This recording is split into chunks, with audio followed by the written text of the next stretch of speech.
I'm Ethan. I love muzzleloading. Today we're talking with Jacob Book of the ShirtTail Mess Immersive Living History Group. We're talking with Jake about his passion for living history, how he's got started in muzzleloading, and how that led him to where he is today with a passion and a drive for immersive 18th century events. So Jake, why don't you introduce yourself and tell us a little bit about what got you into muzzleloading and living history? It's not so much what got me into muzzleloading, it's more so what got my dad into muzzleloading, because that's kind of where the story begins.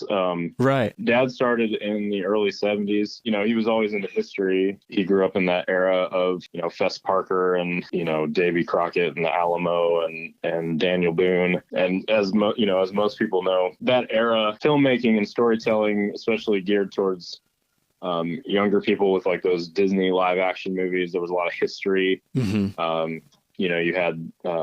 You had The Light in the Forest and Johnny Tremain, and there was just a lot of fervor for kind of I don't know if it was just kind of leading towards the bicentennial or what, but especially like our frontier history, there was just a lot of interest in that, and they were making movies and television based on those things. So yeah, there's kind of that early popular media wave that really brought people to it. Exactly. Yeah. And I feel like for people like my dad, it's just like a common story for that age group of like, well, how'd you get into this? Well, it starts when they're kids. So then, dad was kind of an athlete. He was a good athlete, and he ended up going to college. And at the University of Northern Iowa, there was a theater professor by the name of George Glenn.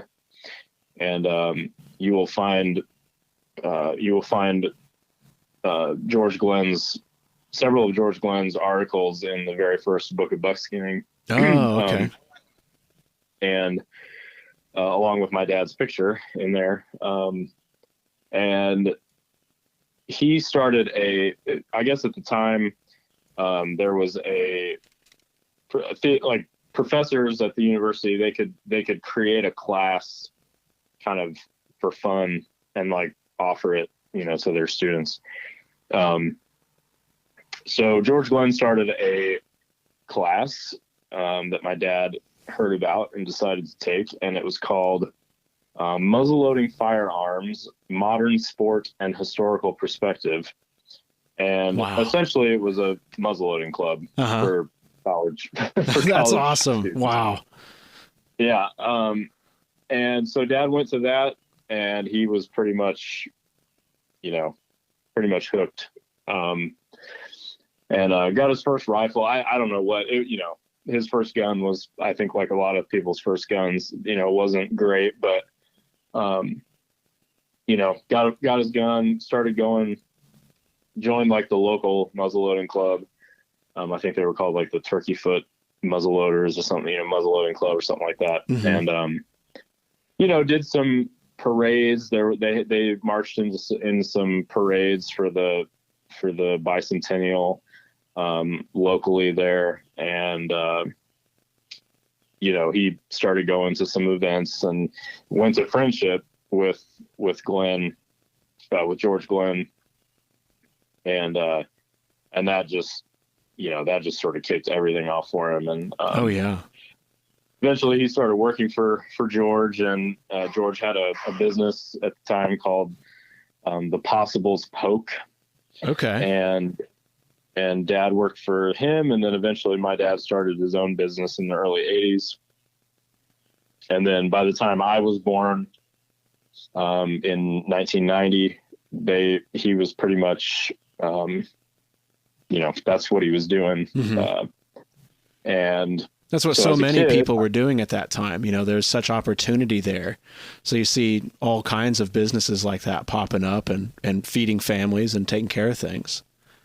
Absolutely. Yeah. There was, and there was a big market for it. That was the time when you could really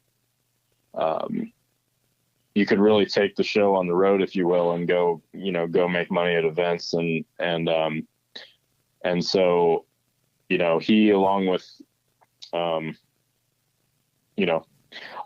the Smoke and Fires and the Jim Townsends and Dad was a staple of, the vendor, the vendors of that time. Yeah. And knew all of them really well. He knew Townsend when, Townsend Senior was selling lanterns at Friendship. The early days. When Donlin Myers of Smoking Fire was just selling like pottery, I think is what she did. So fast forward to my youth, I went to some events as a kid. Dad took a kind of a hiatus from like the 18th century stuff, and he got into like Old West and stuff like that for a while. But then in the late 90s, I went to my first kind of event. I went to a rendezvous at Fort Deschartres in Illinois. Mm-hmm. Their June rendezvous, and I was hooked on that. And as soon as I went to that, it's really a story of like my dad getting into it, and then just I just happened to be kind of second generation, and I was really into this stuff, the history stuff. When I was in preschool, at the end of the school year, the teacher, my preschool teacher, Mrs. Atchison, she made a special award for me because I would tell stories at lunchtime. My mom would send me like lunch to school, and I'd come home having not eaten it. And finally she asked the teacher what was happening. And she said, well, it's hard for Jake to eat because he's telling everybody these stories about like Daniel Boone and Davy Crockett, and I was like 5, Yeah. So yeah, it's just always been there. It's, it's always been there. And then, so in about 2001, I think, I went to an event, in Pennsylvania called Bedford Village. That was a pretty defining event for me because I met Nathan Kobuck, who you had on the podcast, a handful of episodes back. So I was like 11, and Kobuck was 19, 20 age range, I think. Right. He was doing native, and he asked if I wanted to be like captured in the battle. They had this like scenario they were going to do, and I was like all in, yes, take me, take me with you. Carry me away, Nathan. Yeah, take me away, Nathan. That was the first time I experienced, that kind of a thing, and like seeing people who were really like doing a good job with their impressions. And I really just didn't know it at the time, but later that would become, pretty important to me. Right. It's kind of foundational for you. Yeah. Yeah. And then later it was all about, I went to events because my parents took me to events. And then, at a certain point you have to decide. A lot of kids that grew up in the hobby don't stay in the hobby. Yeah. Because life gets crazy, and they've kind of done it, and they're kind of like, okay, like, I grew up doing this, like, I don't want to do it anymore. Yeah. You're kind of looking for a new experience. Yeah. And I think part of the problem is a lot of times they really haven't found, the reason that they leave is they really haven't found their thing within the broader hobby, so they just get bored with it and then they leave, and I certainly could have gone down that path, but I just loved it too much. Just like, so when it got to the time to where I could start getting my own things and like starting to do my own research and whatnot, that was a pretty big, thing. So it was kind of that kind of mid to late teenage years where you really started to find something that you really enjoyed about it and started becoming engaged, would you say, apart from just being brought along with your parents? Yeah, absolutely. So take us then from being carried away by Kobuck to kind of where you're at now, and how that interest translated into the heavy research and period equipment that you enjoy using. And yeah, so I was kind of always on the path of like wanting to do things well. And my dad was, my dad's kind of responsible for that too, because the stuff that he was doing, in the 80s and into the 90s was pretty, for its time, it was like pretty cutting edge, if you will. He definitely had even like in the Old West stuff that he did, Dad was always had an attention to detail that I always appreciated. And he didn't want to look like everybody else. Mm-hmm. He wasn't, my dad's never been a crowd follower. So he was definitely interested in, looking, kind of just not doing what everybody else is doing. Yeah, I remember when there's an organization called NCOWS, the National Congress of Old West Shootists. And my dad kind of helped found that organization. And I remember at some point during the thing, that they had very broad, it's like anything from 1865 to 1900 or 1899, you can do within that. So a lot of guys, they put together their kit and they just kind of, their kit just becomes like a catch-all. If it's between 1865 and 1899, well, then it's good, Right. And so dad and a couple of his friends decided within that organization, they kind of started a little group called, that they called, the 76ers, which was like the name sounds, they were going to do everything, document everything to a specific place and time in 1876. Okay. And so, and they kind of got made fun of for it. They were like, well, that limits you, and they were like, yeah, that's the point. Like, it limits us and it gives us a purpose. Like it gives us like a, something that we're trying to achieve here, Would you say there's kind of a challenge to that by focusing on a particular year in a region like that? There is a challenge because it forces you to discard a lot of things, and you have to, just to use like a music analogy, like anybody who's a fan or knows about a band called the White Stripes,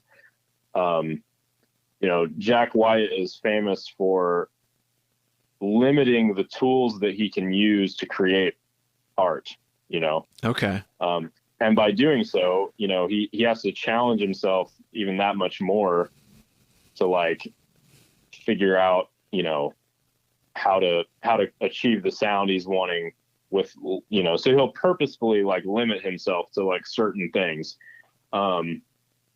And there's a challenge to that, there's a really great challenge to that. And so when you do that in history and you like limit yourself to something, then you say like, okay,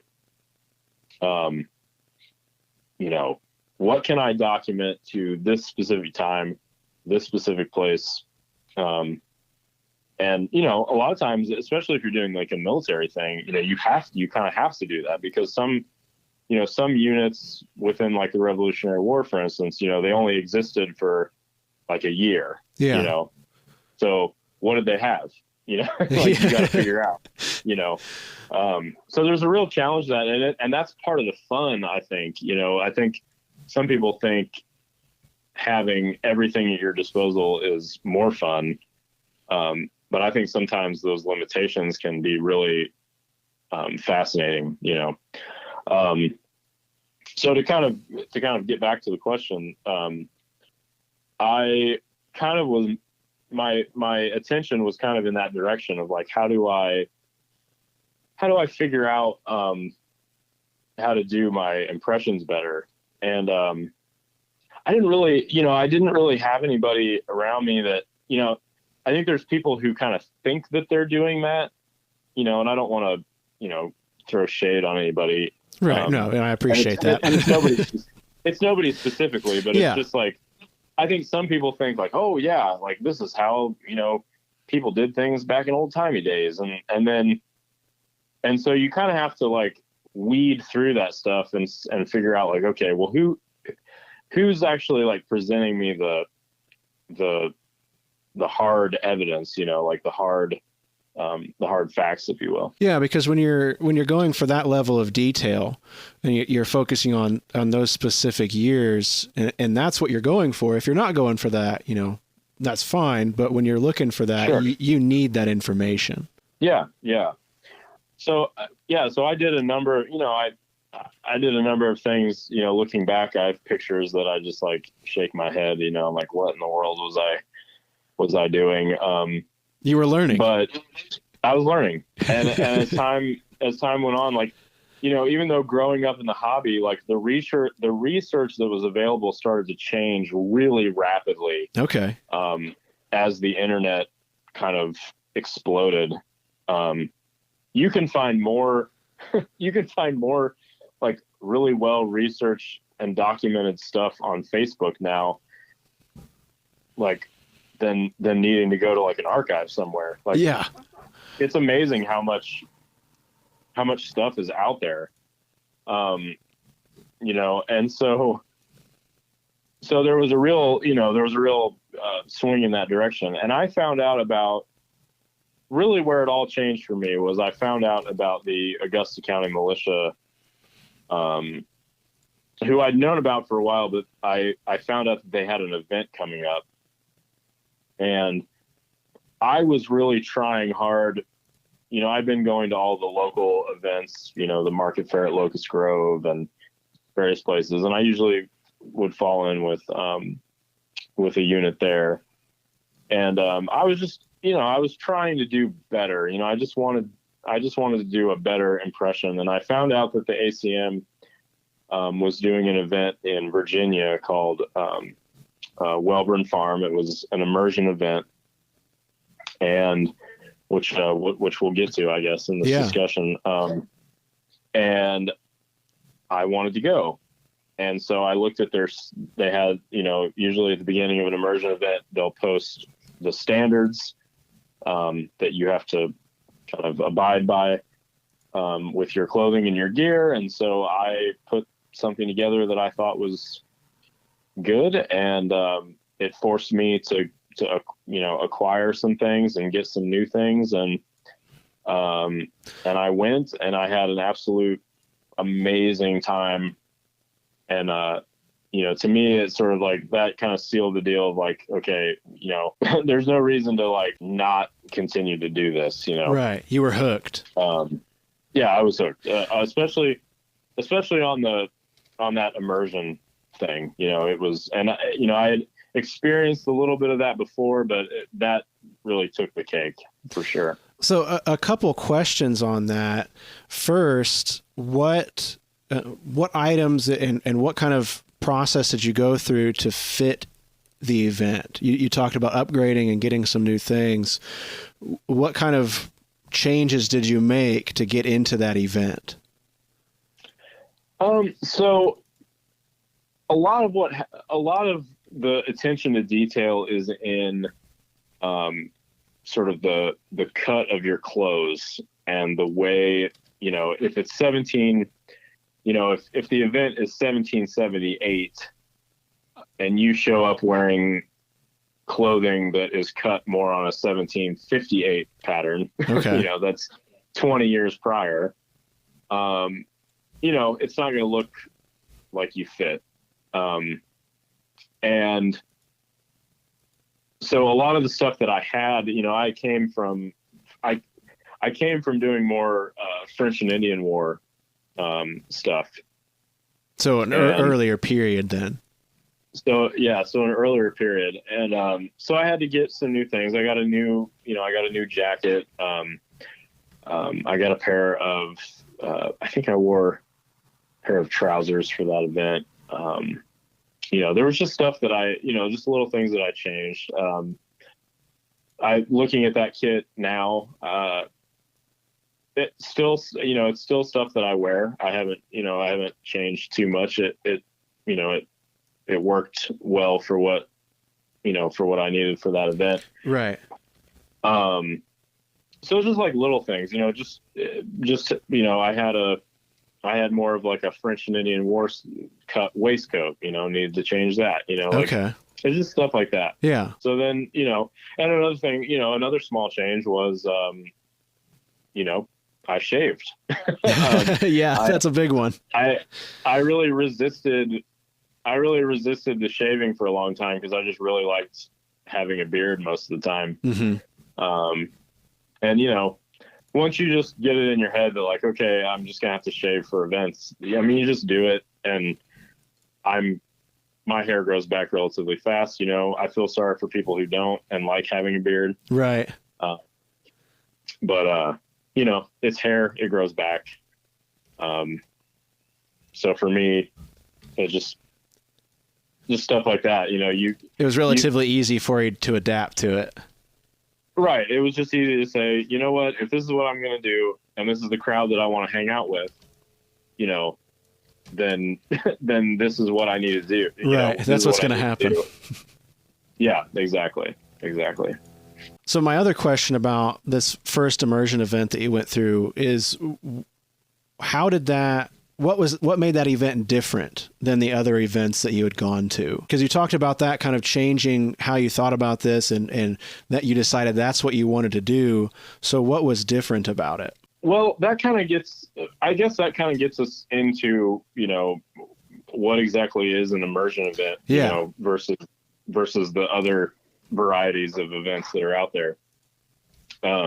Because I feel like that's the crux of it. So most events are, and I'm just going to use the local, so the local kind of Midwest Revolutionary War reenacting organization is called the NWTA, right? Mm-hmm. And the NWTA has a set number of events that they put on as an organization. So this is, they put out their calendar at the beginning of the year, and here's all the events you go to, and you can pretty much expect, the same kind of thing, right? The same kind of event, different locations, similar groups of people. Right, exactly. And some events, like the events at Vincennes, that's been going on for almost 50 years now, Mm-hmm. And those events are, and the people that go to those events, those are the events that they go to for the year. Like, Mm-hmm. It's not like, many people change it up. It's like, okay, this is what I do. And outside of going to those events, they don't typically even pull their gear out between events, It's kind of a scheduled kind of road show kind of deal, not to discredit them exactly, at all. Yeah, exactly. So I remember telling somebody one time that I would go out in my woods at home and like kid out and go out in my woods with my gun, and they were like shocked that I would do that. Okay. And they were like, well, and I think for a lot of people, it's like, if there's no public there to see you do it, like, why would you do that? Like, why would this, I think for a lot of people, it's a thing we do for the public. Like, yes, we see our friends, and yes, we have like friends in the hobby, but this is something that, if you're not going to a public event where you're doing like a display or you're doing battles at 2:00 in the afternoon, what's the purpose of doing this? Right. There's kind of a difference in mentality there. Yeah, it's a difference in mentality. And so there's another side of the hobby that wants to have a deeper experience. They don't want to stand in line and fire at the British and look over to their right and see porta-johns, Right. Like, that's fine for what it is. If you want to demonstrate, military tactics in the 18th century by doing that, that's fine. There's nothing wrong with it. But right. that's a whole lot different than going out on private land or at a state park and duking it out with a opposing force in a unplanned, sort of a loosely planned scenario with a lot of unplanned stuff happening in the midst of it, if that makes any sense. Right. There's a little bit more chaos there. Yeah. And I remember telling somebody about that, when you tell some folks about this stuff, about going to an immersion event, it's like their eyes get wide and you're telling them all the stuff that happened to you. And they're just like, it's just so far removed from what they think of as reenacting, Yeah. It's a different level of it. It can be pretty, there can be a pretty big disconnect with it. Interesting. So what made that event special was, we got there without going into all the details. We got there, we set up camp. We slept on the ground with our blankets around a campfire by a creek.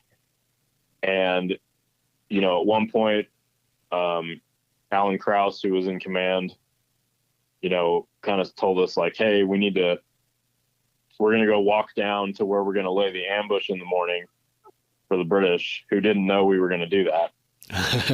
And it's dark.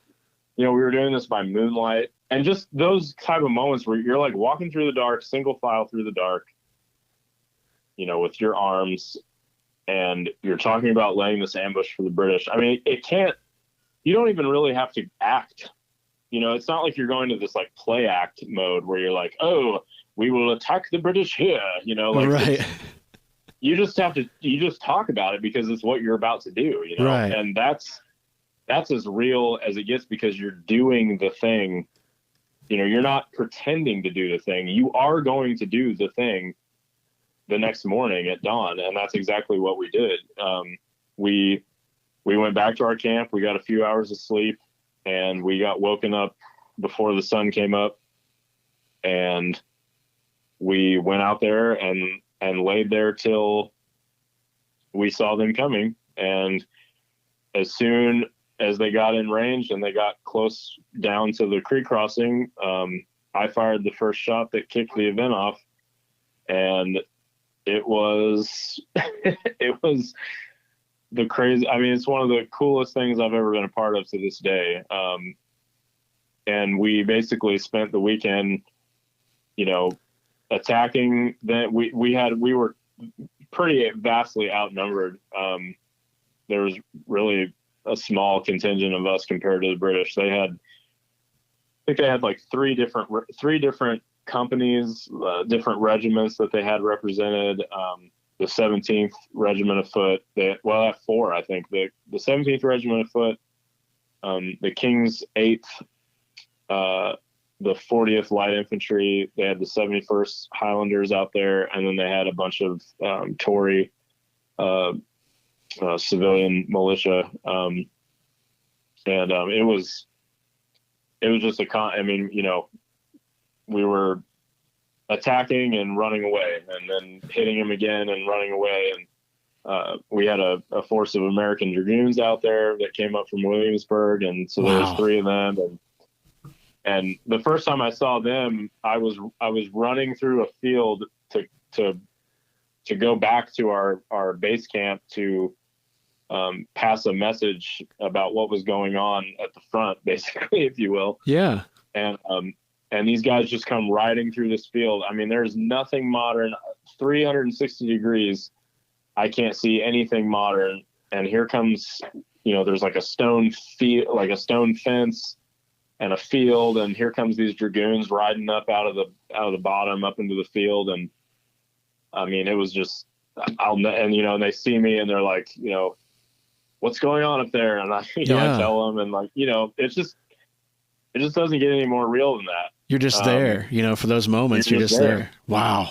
That sounds amazing. Yeah. So that's the difference, and that's kind of, ever since doing that one, that's really become my kind of what I find most enjoyable about the hobby is those events. So I try to get in on them or plan them as often as I can, which isn't as often as I would like. Right. You know, the real life is still there knocking at the door all the time. Oh yeah. Even when you're trying to escape it there for a few days. So this past spring, you contributed and helped host one of these events. Is that right? That's correct. Yep. Could you tell us a little bit about that and kind of what that event was based on? You've told us a little bit now about your first event. How many years ago was that now, and what has changed for the kind of event that you were participated in hosting? Yeah, that event was I think that was like 2016 or 2017. I want to say. Okay. So fast forward to this one in the spring. So that kind of came about. I happened to run into a fellow named Will Minair down at the CLA show in Lexington, Kentucky. Mm-hmm. And for those that, I mean, I'm sure your listeners know, but the Contemporary Long Rifle Association, they have an event where they have like an indoor show every year in Lexington. Really great. A lot of cool stuff there. And so anyway, Will Minair, he's a young kid, grew up in the hobby, has been doing a lot of really good kind of native stuff. And his Instagram's wonderful. Yeah. So Will Minair, I met him and we were talking about stuff, and he'd been following the ShirtTail mess for quite a while and reading the blog and stuff. And he said that he was, they were starting to do more stuff, and they were hoping, they were kind of wanting to do like an immersion thing. And so I was like, I'd be completely game for that. Yeah. Let's start talking about it. And so he and I started talking, and we got another good guy, an Augusta County veteran, Augusta County Militia veteran, and just all around great reenactor, David McClanahan, to also help plan the event. I consulted a lot with Alan Krause from Augusta County. Mm-hmm. He's done a million of these type of events, in the past with them. And so, so you kind of just start talking, well, what are we going to do? Like, what's the scenario? So we basically, there's a lot of captive narratives, a lot of women and children and young men were captured by natives during the 18th century. There's a lot of original captive narratives that you can read. And there's tons of them out there. Right. There's a lot of documentation for that. Lots of documentation. Which plays into the immersion aspect of it, because you have a lot to go on then. Exactly. So that kind of became that was kind of something I kind of envisioned for. I threw that idea out there to him. I was like, what do you think of this? Like having some captives with a war party. And then, that's the scenario. We're the militia. We're in pursuit of our women folk, basically. And so that was met with a lot of like, let's try to do that. So, my girlfriend Eileen and another gal, Brittany Frederick, they decided, they volunteered to be the captives. Uh-huh. And so then once you kind of decide what the scenario is going to be, well, now you have to find a place you can do it. And that's a challenging thing, because you got to have enough space to where you can create enough space between two opposing forces that need to not be able to easily find each other, but small enough of a space where you can run into each other. Right. You don't want to spend your whole weekend searching for everybody. Right, exactly. Which would probably be period. That'd be very accurate. But people drive a long way, and you want to give them an experience that they can go home and talk about. Yeah. So David and Will and I, we know a guy in Southern Illinois named Tony Gerard. Tony's a longtime reenactor. He was his kind of claim to fame. He's done a lot of really cool stuff over the years, but my favorite Tony claim to fame is that he's in Last of the Mohicans. Oh, okay. It's classic. Several times he's in Last of the Mohicans on screen. And so Tony had some property. Tony lives in Southern Illinois, and he had some property that butts up against Shawnee National Forest. And so Tony was nice enough to call, he called the local law enforcement, local game warden, and said, "Hey, I got some people coming in. We're going to be doing this thing. Just wanted to clear it, let you guys know what's going on." And so they've known Tony for a long time, and so they're used to kind of him bringing people out and doing stuff out there. So that was all set. We had a location for it. Southern Illinois, we didn't choose that necessarily because that's where a lot of this stuff happened. Mm-hmm. I don't know of any captive narratives that take you through the Illinois country, but especially in the 1770s, we were kind of going for like a Kentucky thing, but it just so happened that property was available and it was good, and the terrain was kind of what we wanted, and so that's what ended up working out. So yeah. So once we got that set, we set the date. Will and David went out there and scouted that area quite a bit beforehand, just to kind of so they'd know what to expect, and yeah. So then the planning started in August of last year, and then we did the event the first weekend in April of this year. And it went well. The pictures looked incredible. Fantastic. Yeah, it was fantastic. It was a lot of suffering that happened, but it was it's a weekend. It's one of those weekends that you walk away from and you're like, man, parts of that really sucked, but like it was like Kobuck talking, about how you have these experiences, that they had. The first night we were in there, we got absolutely poured on rain. Yeah. And we found out that there was like a tornado watch. Oh, that's right. Yeah. And, and I'm sure people like hearing that are like, man, that's really taking it too far. But, we did it, and we can say that we did it, Yeah. And, yeah. There's some things like that you have to go and do, Yeah. And we got rained on the first night. It was miserable. And it was, we chose a bad, really, I chose the camp spot. I chose a bad spot. It's totally period correct. Yeah. They chose bad spots too. Oh my gosh. Yeah.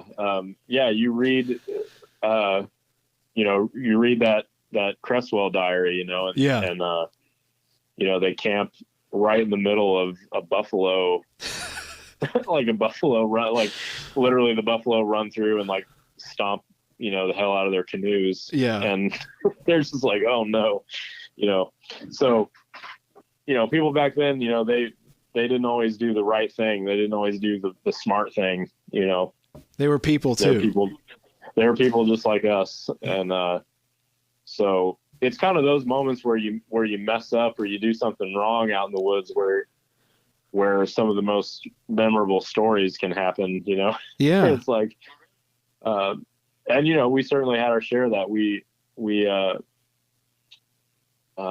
into the woods that night. You know, it was late. And we had already had some, we were waiting for the rest of our party to get there. Cause you know, not everybody could get there. I was there on Thursday night. Not everybody could get there. Some people had to get there Friday evening. And, so, you know, we had those of us who were already there on the militia side, the natives, you know, they stepped off with the prisoners at like 11 o'clock, I think, Friday morning, started heading into the woods. And, we ended up kind of by accident following them. We didn't expect to run into them. And we ended up running into them. They had taken a little rest break in the creek bed. And, we ran into them, and, you know, I was like, well, I guess we're going to kick it off right here. Cause you know, we're technically in pursuit. Right. So, right. You got to make it happen now.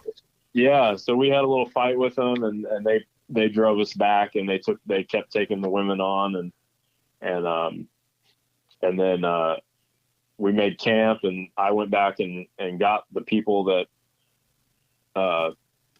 were coming in late. And so we guided them in and got rained on, and, you know, just the whole thing. And then we got up at dawn on Saturday morning. We spent the entire morning looking for them. Wow. And, could not find them, anywhere. And then finally everybody was kind of back at the base camp, and I had gone down and sat on a point kind of overlooking the valley with the creek running through it. And I was like, well, I'm just going to sit here until I see movement. And sure enough, probably 20 minutes later, I see them moving down the creek bed, and they ended up spotting me, and I spotted them. And, you know, I fired my gun, and I had a whistle with me, and I just started blowing my whistle, like, you know, as loud as I could, and firing at them, and they're moving around me. You know, they're kind of fanning out into like a crescent moon shape, you know, and they've got guys that are trying to get up above me on the hill, and there's guys down in the valley shooting at me, and I'm behind a tree just like furiously loading and blowing my whistle. Right. And finally I heard Alan Krause's whistle in response to mine, and so I knew help was on the way, and ended up recovering one of the captives. I ended up, if I do say so myself, it was very movie-like. Okay. It was, fill us in. Tell us come on, you can't say that and not give us some more details. Well, I saved Eileen from the natives. I came running down the bank of the bank of the hill, and the creek wound in front of us, and Eileen was on the other side of the creek, because they were trying to like move the captives. The whole idea was they were trying to move the captives to a different location, which is why they had them with them. Okay. And anyway, the one of their war chiefs had handed Eileen off to a younger guy, and he, you know, because they had prisoner ties on her and everything. Mm-hmm. And so I saw that he was there, and he fired his gun, and he was empty, and I was maybe 25 yards from him, and I just took off at a dead run. Wow. And Alan Krause was behind me, and I ran through the creek. You know, there's water splashing everywhere, and my powder horn fell in the water, and I got across, and this kid came running at me he had like a war club that was like a rubber war club that was painted up to look real, you know. And he hit me with it as I got across, and so I fell down, but I landed on Eileen's prisoner ties, so she was kind of stuck right there. So Alan came up behind me and whacked that kid and grabbed her, and took her back across the creek, and we ended up, you know, saving her. So we recovered one of the prisoners. Our goal was to recover the prisoners, so we got one of them. They retained one of them, so it was kind of a tie in that sense. But I maintain that we we were the dominant force all weekend. Oh yeah, absolutely. Will and David might have a different version. Maybe we can get their version on another episode. Yeah. See the other side of this story here. You're painting a narrative. That's right. Yeah. That's right. But no, they were great. The guys that were out there, as our opposition and we as their opposition, they were awesome. Both sides just did, they did a perfect. We all did what we needed to do to make the event really fun and make it, somewhat, as realistic as we could make it too. We don't, even though there's no public there to see it, we don't want it to look cheesy either. We don't want it to look stupid or feel like it's, we want to have those moments where you feel like, okay, I just had a time travel moment, Yeah. You have so much of a better understanding going through something like that of some of those narratives that we can read. I mean, I'm the kind of person where when I read, I'm kind of picturing what's happening in my head. And that's one thing, but it's another to go and actually do the things that you've been reading about other people doing. Sleeping in a rain-soaked camp and waking up before dawn, to go, plan an ambush and hope that it goes well. And your food's wet, you're wet, everything's, you dropped your powder horn in the river. Were you able to recover it? So I was able to recover my powder horn. The water there was maybe up to the middle of my calf. Okay. It wasn't deep water, but was the powder still good? I have to ask. Did it make it through? Powder on the end was the powder on. So basically, if you shook the powder horn, you could hear the good powder, but basically it created like a plug at the end. Oh no! Of wet powder. So I had to wait. I basically had to wait for that. I was done for the weekend in terms of shooting at that point. And I was given some cartridges to like help me get through. But okay.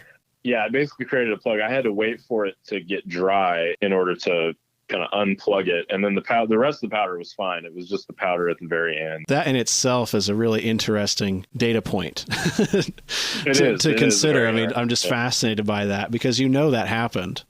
Oh yeah. And how do you deal with that when you're out in the woods in the middle of nowhere? It's not like there's a pause. Yeah, there's not a timeout. This podcast is brought to you by Thor Bullets. I've talked about Thor Bullets for over a year now, and I'd like to thank them again for their sponsorship.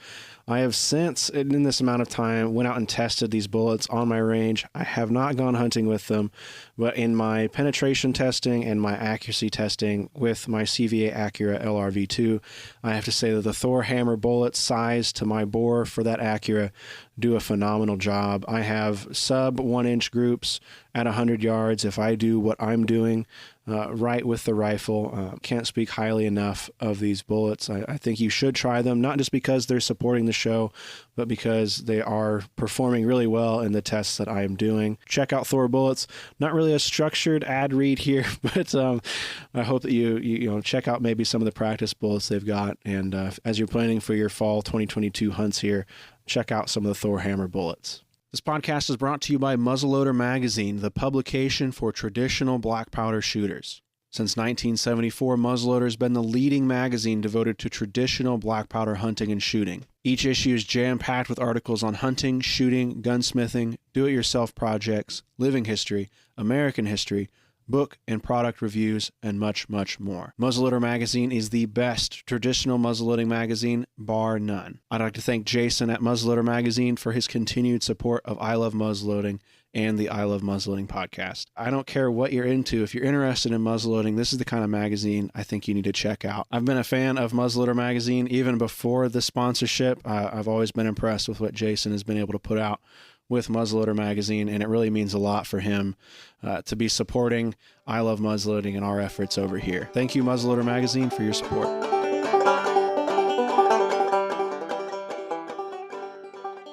I don't mean to bombard you with questions here, but I do have a couple questions as far as safety. for this, just because that's a concern that a lot of people have. And I'm sure that you guys had in planning this event. You mentioned earlier that you got word about the tornado warning, where there's some people within distance that were still hooked in with the outside world to communicate that to you, or was it, how was that handled, I guess, in this kind of scenario? Pretty much none of us were able to get service once we were down in the bottom of this, once we were in the valley, and in the Shawnee National Forest. So we heard this stuff, some of us heard this stuff after the fact. Oh, okay. Some of us were aware. The thing about the weather though, there for that event was, everything they were saying was going to happen kept getting pushed off and they said it was going to rain all day on Friday. Right. Be like really bad thunderstorms. We never had that. We had some thunder and lightning. When we were walking down to camp, there were moments where the whole forest would be like lit up with lightning. Wow. We just kept moving, got down to where we needed to be. And then it rained and then it cleared out and we were fine after that. But, safety is a thing that I feel like finding a group of people that are just kind of like willing to, there's a level to which you kind of have to be willing to risk it. I'm not saying that you should purposefully put yourself in a bad situation. Right. There was another immersion event that we did a number of years back where we went into Boone National Forest. When we got up that morning, it was cold. On Saturday, when we left camp, we were gone for about 4 hours. When we came back, there was about probably 6 or 7 inches of snow on the ground. And it started to ice and it was getting really bad and dangerous. Yeah. And so we made the decision, to get out of there. Yeah. And if we hadn't made that decision, we might still be down there. It was pretty bad. Right. And I think that's the kind of thing that you as the person going out and doing that, those limitations. Right. Exactly. Yeah. So we kind of, it's just like, but even within that, there was moments where it was like everybody was sitting around saying nobody wanted to be the person to call it, nobody wanted to be, so right. Finally it got to the point where everybody was like, this is it. This has gotten, too far out of hand, but yeah. Weather's always a thing that, you always want to keep an eye on that going in. As far as the tornado, that was something that was kind of like a flash. It like kind of took us by surprise, Yeah. They weren't saying that in the middle of the week. And then all of a sudden it was like, oh, there's a tornado warning. So there's a certain level to like, once you're committed and you're out there, it's kind of like, well, you're in there. You just have to figure it out. But we had a lot of good this place we were in was fairly sheltered and I think we'd have been fine had it gotten, really bad. The pictures that kind of came out of the event, you were, and I don't know, I'm not a scientist, but when you get into kind of those hills and valleys and, really low mountains, I guess you could call them, there's not so much of a tornado is going to come into that kind of area, topographically too, which is something that you can consider. You're not out in the middle of a field, like you see in Twister. Exactly. Sure thing. Yeah, absolutely. So then what about the combat, I guess, just for people at home listening, hearing that you're getting shot at and you're shooting at people? I mean, what's the combat procedure like from a safety stance? I mean, you're not shooting projectiles, I assume. No. Right. Okay, I just wanted to make that clear for anybody out there. Yeah. So basically, we're doing the exact same thing that you would do at a public event where you're having a battle. Okay. We're shooting blanks. Obviously, we're not pulling rammers for the most part. there are occasions where, like when you start out, so that first load that you load, a lot of times I'll ram that cartridge down because the paper will hold that powder in case I stumble or my gun tips over or something like that. But once you're in the heat of it, don't be pulling your rammer. Okay. That's kind of because you don't need to at that point. You don't need to hold your powder in there. Make sure it doesn't slide out. Right. But I mean, we do take. I mean, there's an inspection. We try to inspect arms. But it's like it's a lot of trust. You trust these guys out there.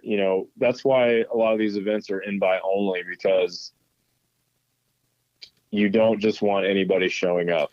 Right. Yeah. And just like any event or experience, whether period or modern, you're not going to go out and spend.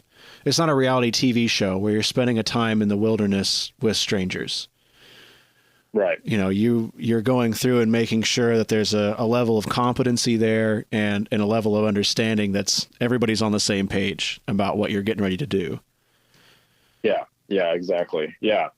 Yeah. You don't just want anybody and their brother showing up and being like, well, I'm going to do this thing. It's most everybody that's coming. Like, we had one guy that, this was like his second event. But, in those cases, it's a guy that we know. Mm-hmm. It's a guy that we've specifically invited. And you kind of take, and if he doesn't know the rest of the guys, you kind of take responsibility for that person, and you kind of, watch them and make sure they're being safe and whatnot. So I don't know of anybody on one of these things that's ever gotten, I mean, I've only done them for a number of years now, but I don't know of anybody who's ever gotten really seriously like hauled out on a stretcher hurt. Right. Right. And I think that's a good point to that. There's a lot of planning that goes into this, and a lot of procedure to get to the point where you're out there in the woods. And I think that's important, just for anybody out there listening and wanting to do this kind of thing.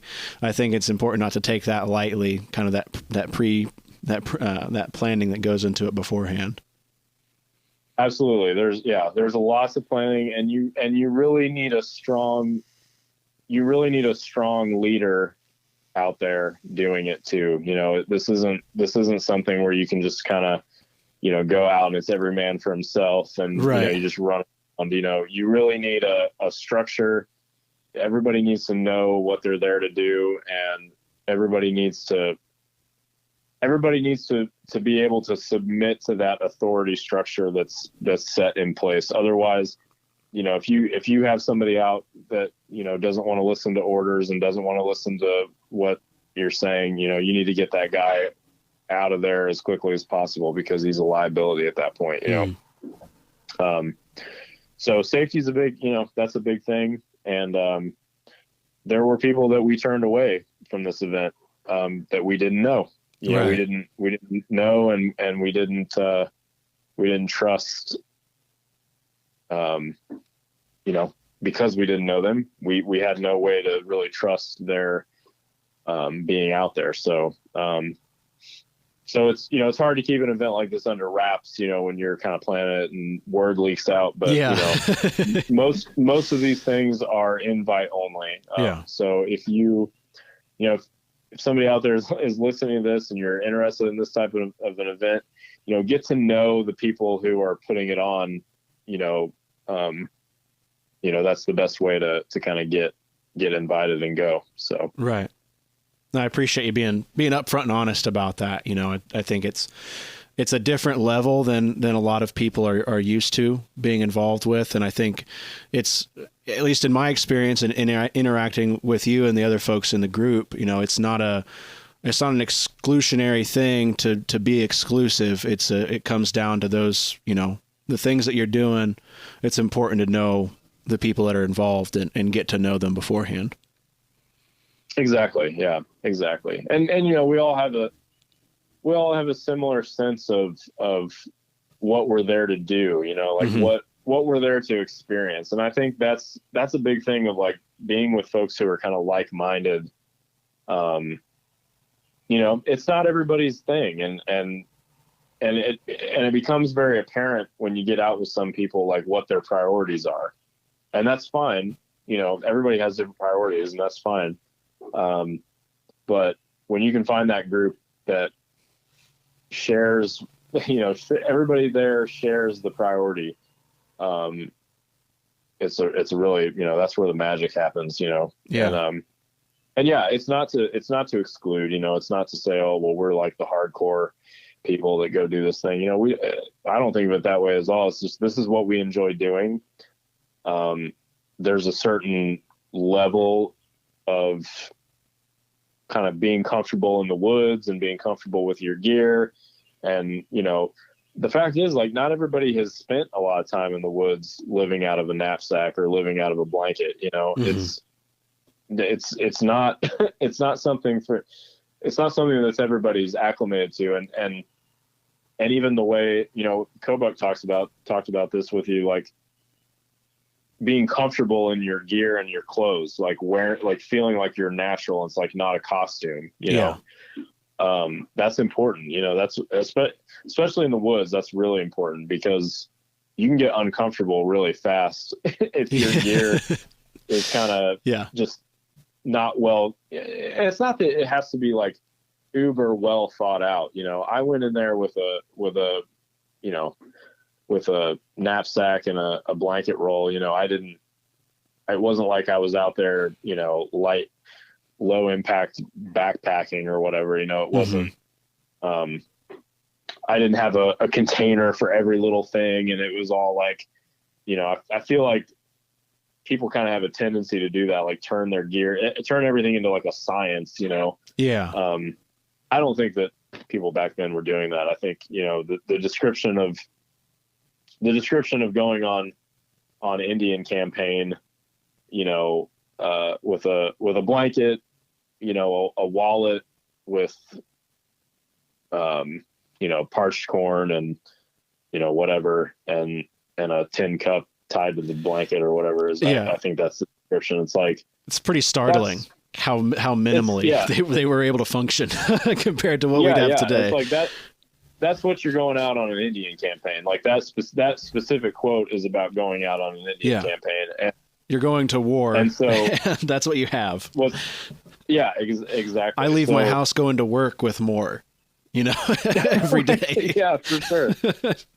For sure. So, it's amazing how, you don't need a lot. And I think that's where I think a lot of guys, get into trouble is they think that they have to bring everything in the kitchen sink out there. And it's like, that's not what they were, if you're on campaign or you're on, first of all, there's a lot of nuances to like, depending on what you're doing,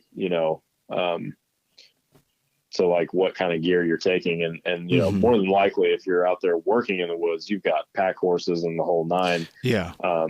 Most people weren't just walking around with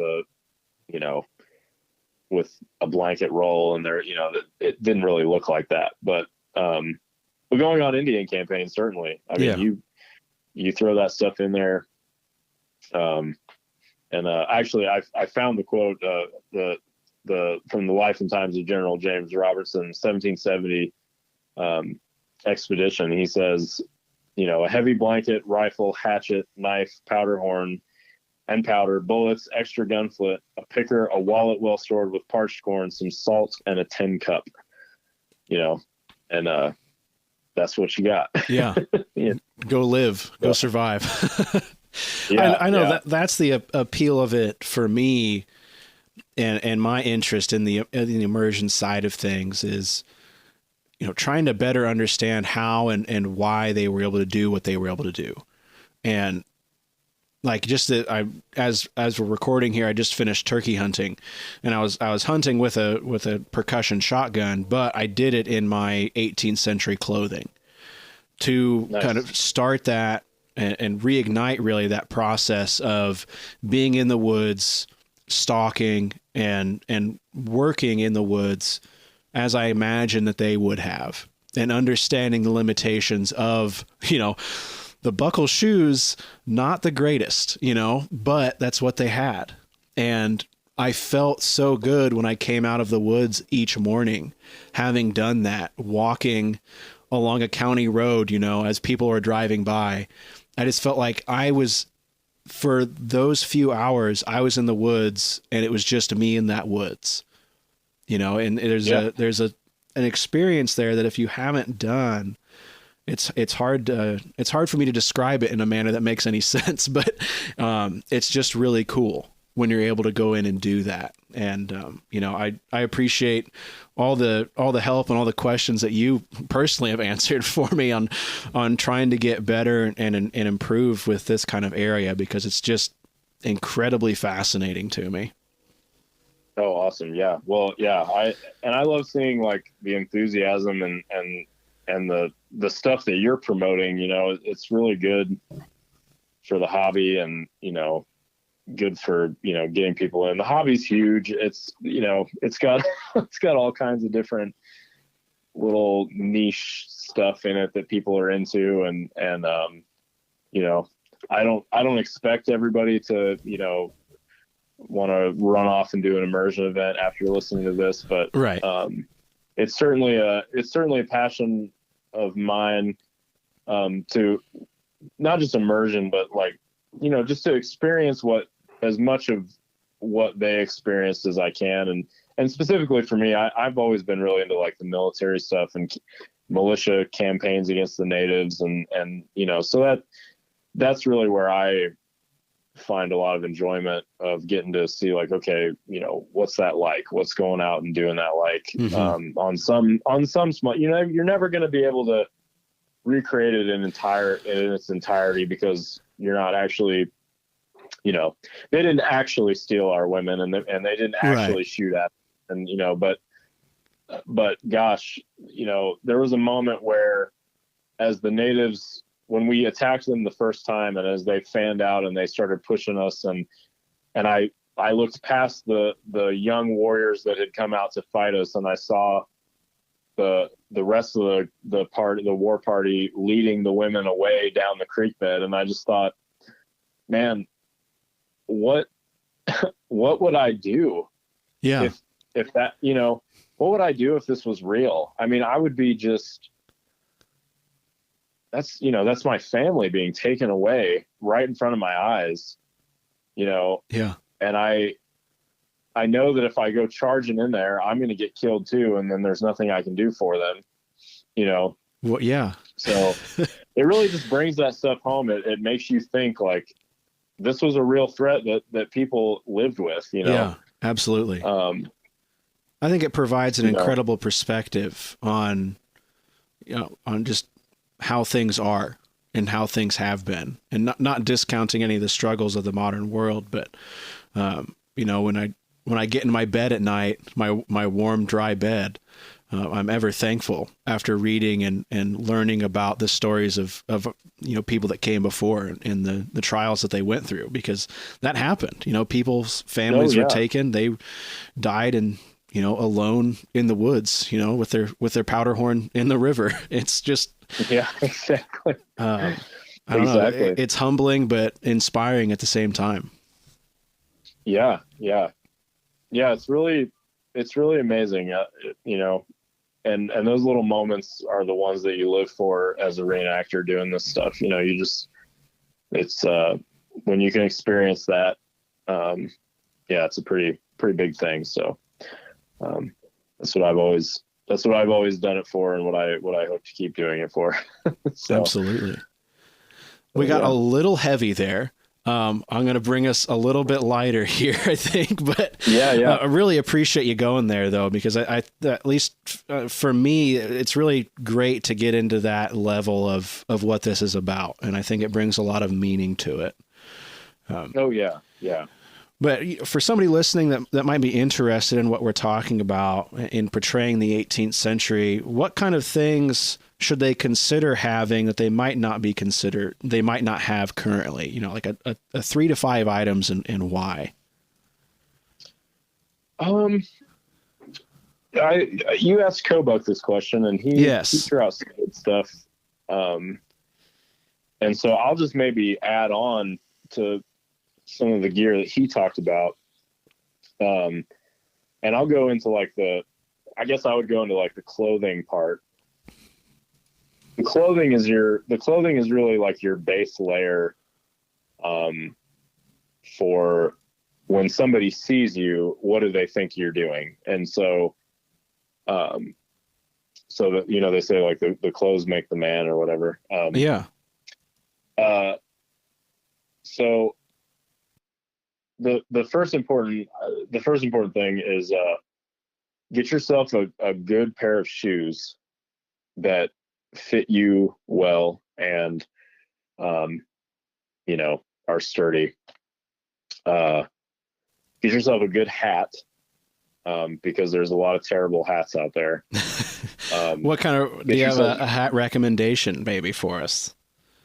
The hat guy that I like to go to, and every time I get asked his name, I can never. That's okay. I can never remember it, but we can put it in post. We'll dub it over. Sure thing. I think it's Brinkle. Okay. Yes.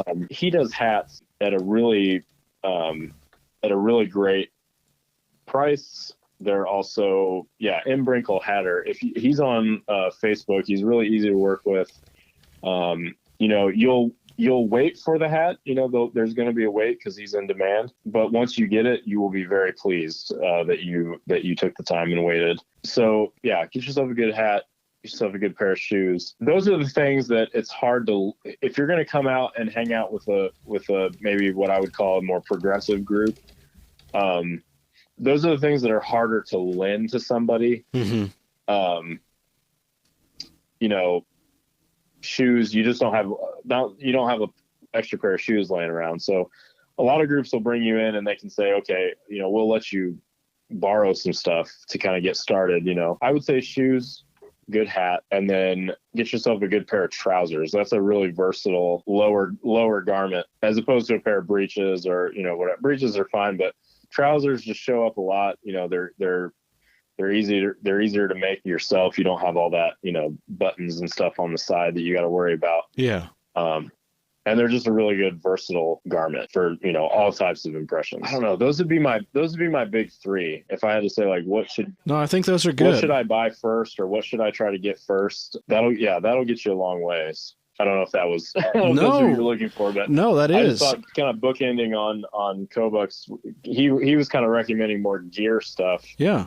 And so that would be my clothing recommendation of what should I get first? Those three things are what I would shoot for. No, I think that's a great list, and I think it provides some more context, and that's what I was hoping. And I figured you would recognize the question, but it's good, I think, to ask different people the same question to see how they answer and to get different perspectives on that kind of thing. So I hope that absolutely, folks are taking notes, because this is really, I'm asking Jake here the same questions or similar questions that I've been asking him for the past 6 months or a year, as I try to learn, and I ask other people the same questions just to try to further educate myself. And so I appreciate you sharing that. Kind of along and I think go ahead. I think clothes are the like I was saying, gear and stuff is really easy to lend people. Yeah.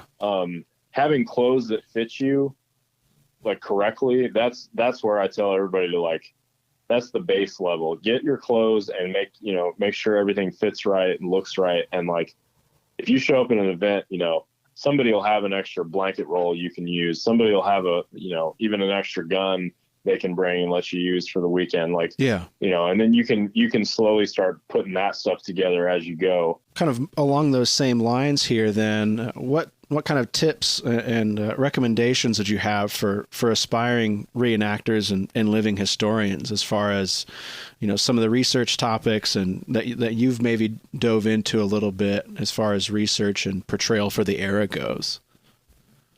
I think once again, Kobuck had a lot of great advice in that episode of your podcast. I would say, and his blog. I mean, if I had to say like what started me down that path, it was Kobuck's blog.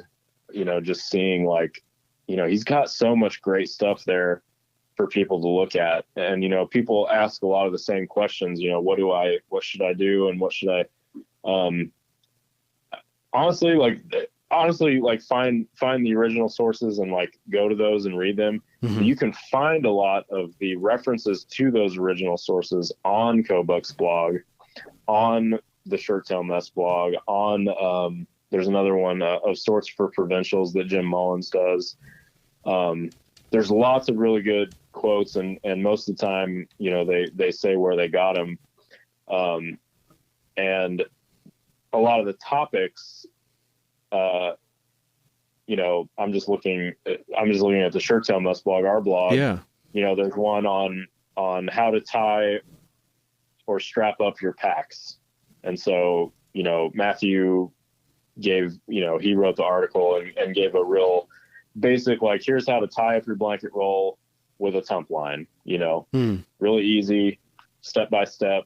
He did one on what he carries with him in his gear. He did, and again, uses quotes from original sources to springboard off into that topic. Yeah. So as far as if you just want to kind of crash course and get into okay, what do I need to get? These are all reliable sources, that are places where you can find some of these quotes and some of the information that we're basing our gear off of. And then look at those sources, dive in deeper. You might find something that we didn't find, that Kobuck didn't find, that, and bring it to our attention. And we're like, whoa, okay, great. Yeah. So it's all about that. And so that's what I would recommend. Just finding the stuff can be kind of daunting. The original stuff can be kind of daunting, even for myself.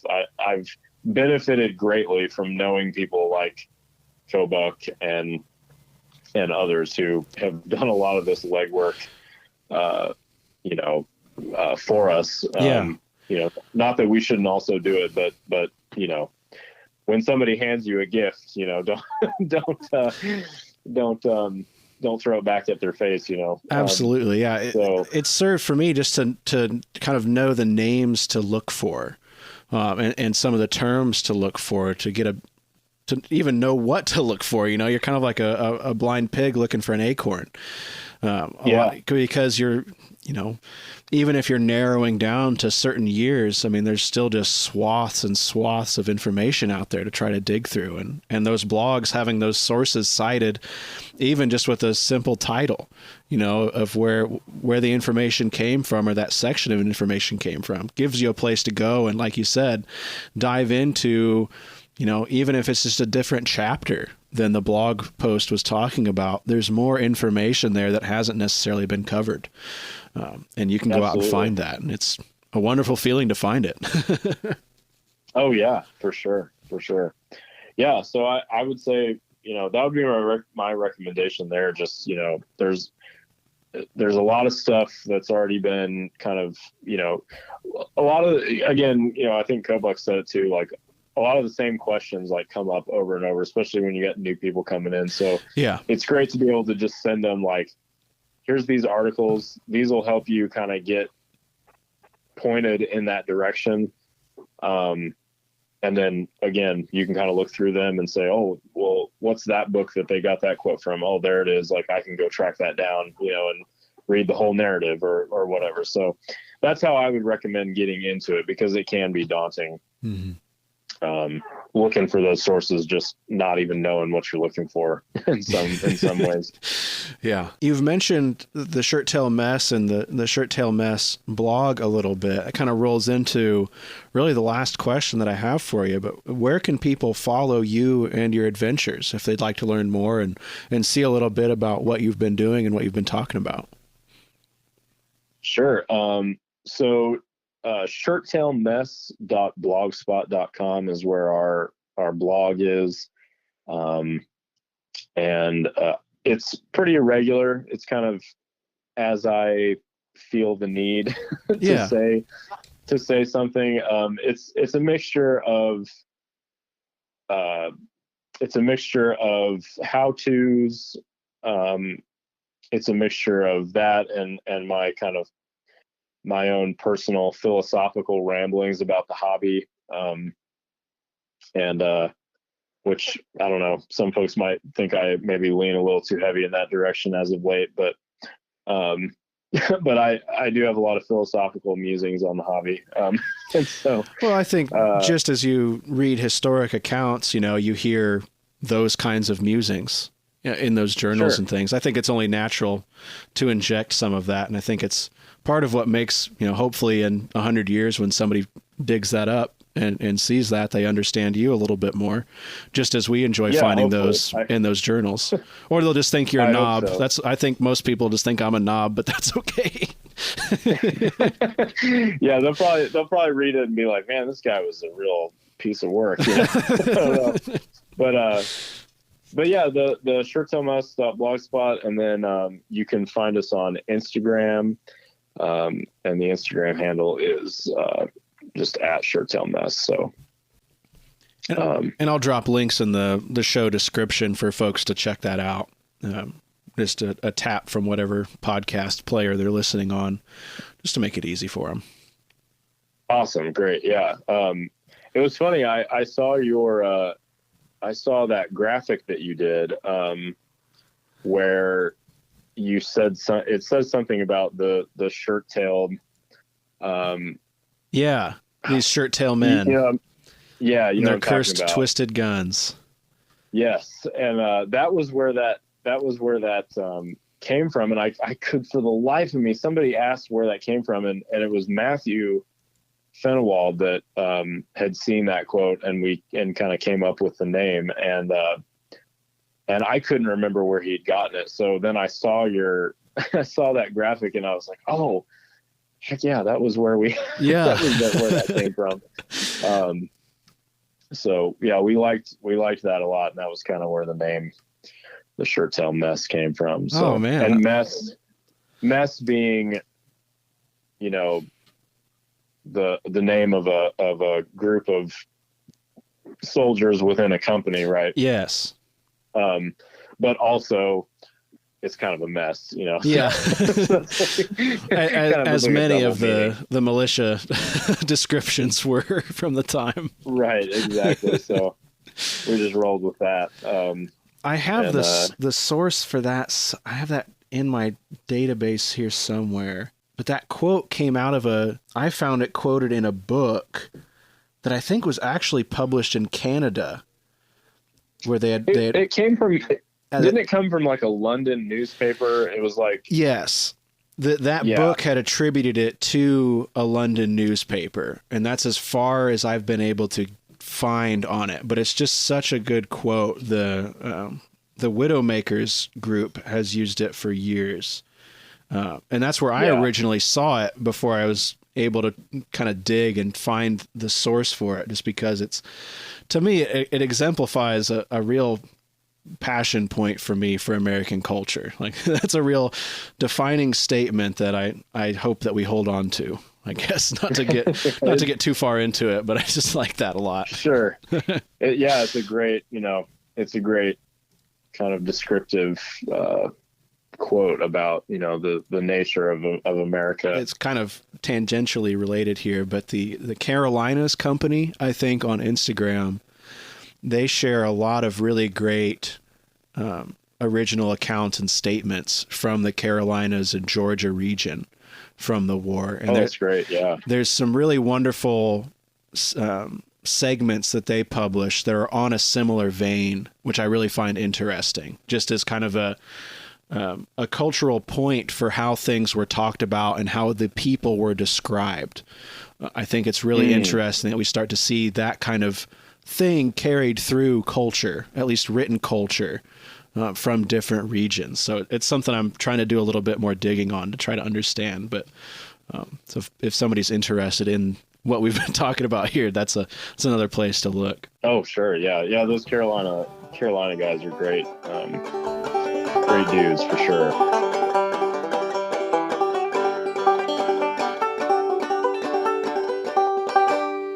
I'd like to thank Jake again for coming onto the program here and sharing so much knowledge. I interrupted, I feel like, with a lot of questions, but I hope that it was as informative for you as it has been for me. I've been talking with Jake back and forth now for quite some time, and he's been nothing but very forthcoming with information and assistance and helping me better understand what I'm trying to do when it comes to the living history side of what I enjoy about this community and the hobby. So I just really can't thank him enough. As always, we'll have links to as many of the things as I can, the things that we talked about in this episode, as well as Jake's blog and the Instagram page, and some of the other different businesses and craftspeople and Instagram pages that we've mentioned here on the show. If you'd like to learn more about these kind of immersive events, I really recommend getting on some of the forums that are out there for muzzleloading.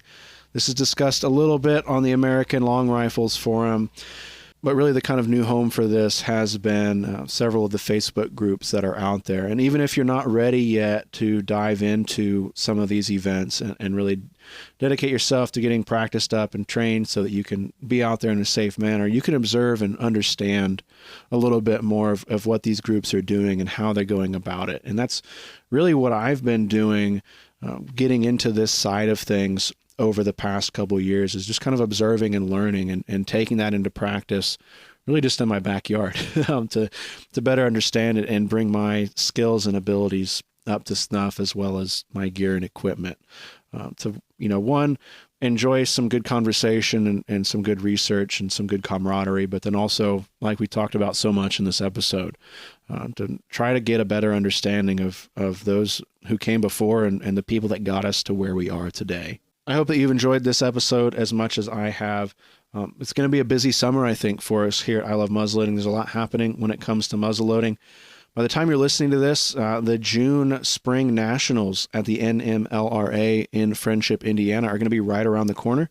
I'm planning on being there through the first weekend this year to spend some time meeting with and chatting with muzzleloading enthusiasts from around the country. So if you're there, seek me out, stop me, and say hi and tell me a little bit about what you love about muzzleloading. I really enjoy getting to connect with and talk with so many of you. So I encourage you, if you see me, please stop me and chat with me a little bit. I'd love to talk with you. That's all I have for you for this episode. As always, you can learn more at ilovemuzzleloading.com, where we'll have some photos and some of the ancillary content really to go along with this conversation.